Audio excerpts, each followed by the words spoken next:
आपने पहले ही अंदेशा जताया था, क्या कहना चाहती हैं? सर, हम यही कहना चाहते हैं कि पुलिस की वर्दी दी गई है तो उसका गलत फायदा न उठाएं।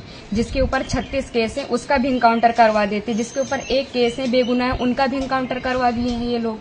अगर इसमें 15 लोग शामिल हैं, 14 लोग शामिल हैं तो सबका इनकाउंटर होना चाहिए। ये जो दिखाते हैं ना, ये कानून वास्तव में अंधा है, कोई इंसाफ नहीं मिल रहा है। हम लोगों के ऊपर क्या बीत रही है, हम लोगों की माँ भी नहीं है, पिता हैं हमारे बड़े भाई थे। अगर हमारे पिता कुछ हो गया तो हम लोग सारे कौन थे? हमारे भाई ही तो थे। उन लोगों ने उनका भी बेरहमी से इनकाउंटर कर दिया। हम यही चाहते हैं कि सबका इनकाउंटर हो, इंसाफ मिले। इस सरकार में हम अभी तक तो सरकार के खिलाफ कुछ नहीं बोल रहे थे, लेकिन वास्तव में जो हो रहा है बहुत गलत हो रहा है। ये नहीं होना चाहिए, चाहे फिर इसमें विपक्षी पार्टी हो या फिर कोई भी नेता हो, जो करवा रहा है बहुत गलत करवा रहा है। हम लोगों को इंसाफ मिलना चाहिए, ऐसा नहीं होना चाहिए था। जो किए हैं बहुत गलत किए हैं। भगवान तो उनको सजा देंगे ही, लेकिन उनको भी सजा मिलनी चाहिए कानून की तरफ से। अगर कोई गुनाह करता है तो उसकी सजा कोर्ट देता है, ना कि पुलिस ऐसे इनकाउंटर कर देगा।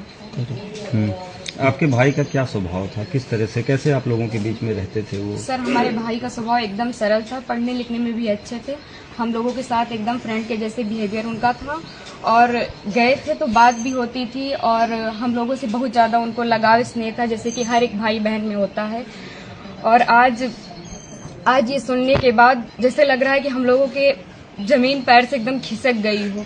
जो कानून ने किया उनको ऐसा नहीं करना चाहिए। अगर वो मिल गए थे, झूठी दिखा रहे हैं कि फायरिंग हुई, मुठभेड़ हुआ। अगर कोई छिप रहा है डर की कि हमारा एनकाउंटर ना हो जाए, तो ये झूठा अफवाह क्यों फैला रहे हैं कि फायरिंग हुई, मुठभेड़ हुआ? कुछ नहीं हुआ। उसमें फिर पुलिस को भी मरना चाहिए था ना, पुलिस का एनकाउंटर क्यों नहीं हुआ? आखिरी बार कब आए थे आपके भाई? आखिरी बार 3 जून को आए थे, 4 जून को उनका टिकट था, वापस चले गए थे सूरत, वहीं रहते थे। तो क्या एक साजिश तहत आपके भाई की हत्या हुई, एसटीएफ ने कराया? और इसमें जो विपिन सिंह है और जो विनय शुक्ला हैं, वो हमारे घर पे आए थे, 3-4 बार आए थे, और हमारे भाई पढ़ाई करते थे। अभी तक हम ये सब बयान नहीं करना चाहते थे, लेकिन अब हम एकदम सच्चाई बता रहे हैं।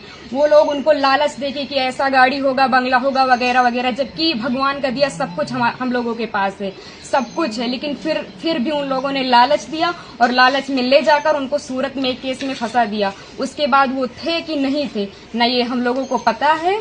ये तो सिर्फ जिन लोगों ने करवाया उनको पता है, विपिन सिंह और विनय शुक्ला को, और या तो भगवान को पता है वो सच था कि झूठ था। अब तो एनकाउंटर कर ही दिए हैं, जीवित तो कर नहीं सकते हमारे भाई को।